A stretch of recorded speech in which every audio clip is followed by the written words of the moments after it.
स्वामी समर्थ. नमस्ते. ज्योतिष kitchen and रेसिपीमध्ये आपले सगळ्यांचे मी अगदी खूप खूप मनापासून स्वागत करते. इथे आज मी कॅल्शियम आणि विटामिन्सने भरपूर अशी ही रेसिपी बनवते आहे. मखाना रेसिपी आहे. एकदम साधी सोपी बनवायला आहे आणि तेवढीच फायदेमंद पण आहे. सर्दी असू देत किंवा गरमी असू दे, कधीही आपण हे खाऊ शकतो. आपल्याला कंबरदुखी, हातपाय दुखतात त्याचा त्रास होतो, त्याच्यासाठी खूप फायदेमंद आहे आणि आपल्याला ही पोटभरीची पण रेसिपी आहे आणि झटपट होणारी आहे. लहान मुलं किंवा वयस्कर असेल तरी ते कोणीही खाऊ शकतात. तर आपण आता रेसिपीला लगेच सुरुवात करूया. त्यासाठी बघा मी इथे 1 वाटीभर अशी छोटी वाटी आहे मखाने घेतले आहेत. हे पहिले आपल्याला मखाने भाजून घ्यायचे आहेत. मखाने भाजायसाठी बघा इथे मी हा तवा ठेवलाय आणि गॅस पूर्ण कमी केला एकदम. तुम्हाला जेवढं जास्त बनवायचं असेल किंवा कमी बनवायचं असेल त्याप्रमाणे तुम्ही घेऊ शकता. हे मखाने आता आपल्याला चांगले 2 ते 3 मिनिटं कमी गॅसवर असे परतून घ्यायचे आहेत. एकदम कुरकुरीत असे भाजून घ्यायचे आहेत.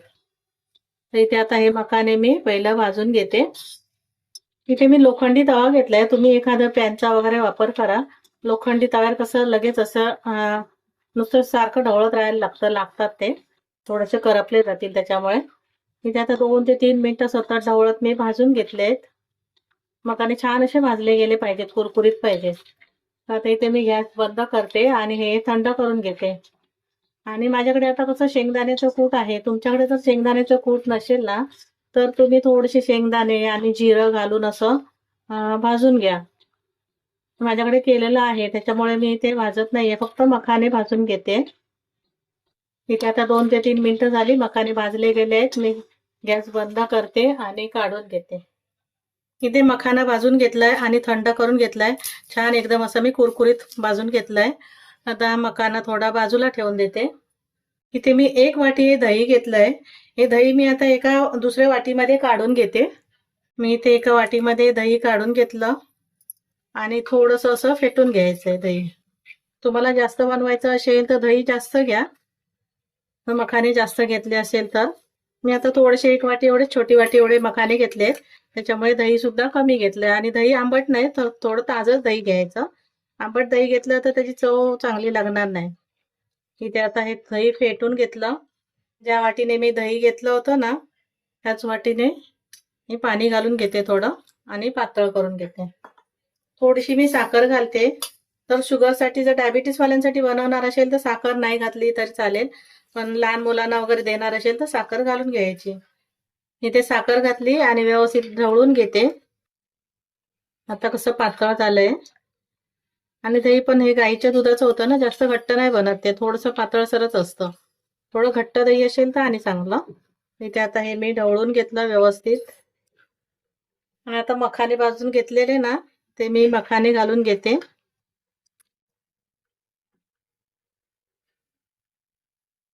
मी इथे थोडीशी काकडी किसून घेतली आहे. तुम्हाला कापून घालायची असेल तर कापून घ्या.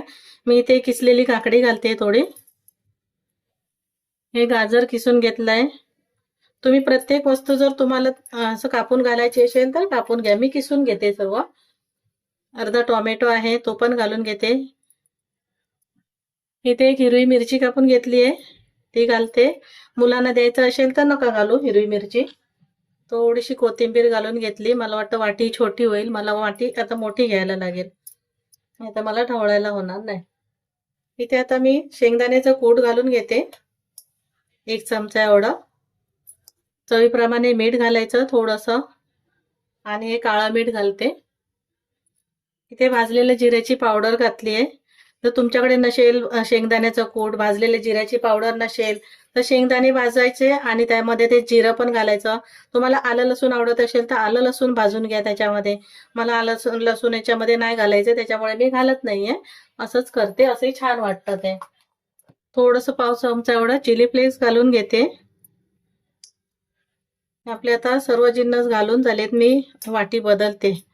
ते आता मी दुसऱ्या भांड्यामध्ये काढून घेतलं, थोड्या मोठ्या वाटीमध्ये. आणि इथे बघा किती मस्त आपली ही रेसिपी तयार झाली आहे. एकदम हे पोटभरीचा नाश्ता आहे.